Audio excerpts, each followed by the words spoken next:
Welcome to Orange Weekly, presented by Krause Health. Alongside Mike Waters, I'm Brent.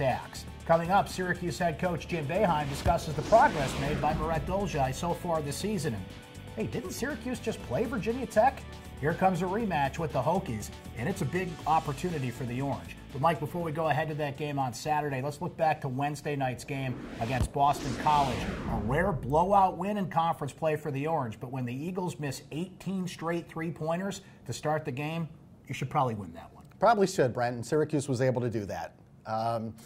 Like you said, they got a blowout win, which made things maybe flow a little bit easier after a bunch of tough games in a row, close games against Virginia Tech, Notre Dame, at Virginia. This was a nice way to get a win. It allowed Jim Boeheim also to play his bench a little bit. Some of these young guys, Quincy Guerrier, Jesse Edwards, Bryson Goodine, they all got to play some extended minutes. We saw in some cases why they haven't been playing in some of the tougher games. But at the same time, any court time right now might help these guys as we look down the stretch. Marek Dolezaj, Mike, just continues to be Mr. Everything for this team. He had a double-double against Boston College. He always, just stuffs that box score. But I think we're kind of taken for granted what he does on the floor. And I'll tell you what, I think we see a shot developing there. And Jim Boeheim noted this at his press conference the other night, Mike, that injury that Marek had kind of slowed him down in that department, but maybe we're now starting to see that flow for him. Yeah, the coaches really hoped that Marek was going to work on the jumper in the offseason. He was going to play for his national team and then join Syracuse in Italy for those games. He didn't get to do any of that because of the injury to his finger.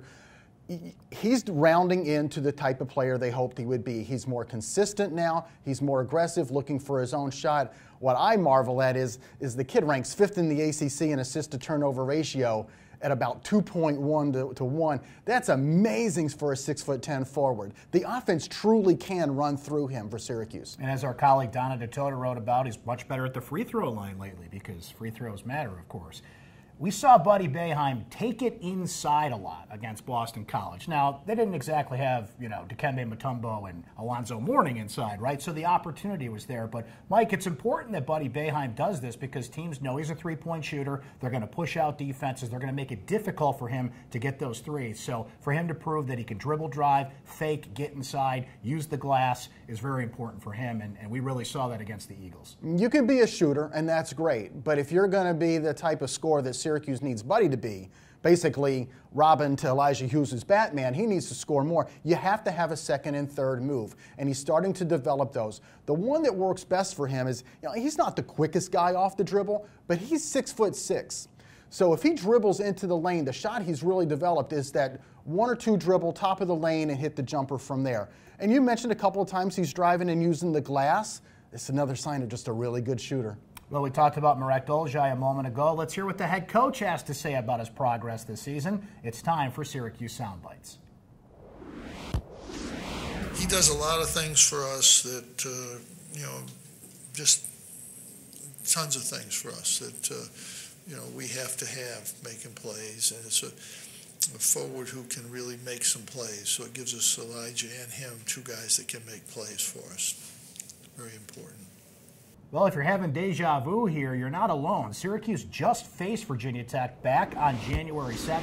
They get him again, Mike, and this is a team that's been rolling since they beat Syracuse in a close game at the Carrier Dome. And this could represent an opportunity for the Orange to pick up a big win if they want to be in that NCAA tournament conversation. It'd be a really big win because it not only would be a win over a really good Virginia Tech team, or at least much better than we thought they were going to be, but it's a road win. It's Syracuse's second rematch opponent of the season. Syracuse already avenged 1 loss. The season opener to Virginia, Syracuse just went down to Charlottesville, got that win. Can they go into Blacksburg, Castle Coliseum, and get a win? I think they can, because I think a lot of what happened in the first game can be fixed. I think they can play better the second time around. What was the big thing that Syracuse just couldn't do the first time around that they really need to this time?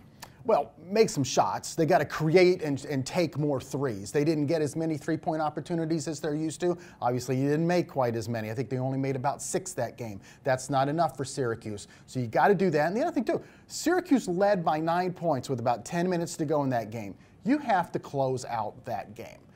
With wins over Virginia and Boston College, maybe the Syracuse players play a little bit more confidently in this one, and if they do get a lead, they figure out a way to hold on to it. Well, the trend on the road is that Syracuse has actually been better in league play there. Their win over Boston College was their first at home in the ACC. We'll see if that road success continues on Saturday. That's Orange Weekly. For Mike Waters, I'm Brent Dax. Thanks to our friends at Krause Health. We'll talk to you next time.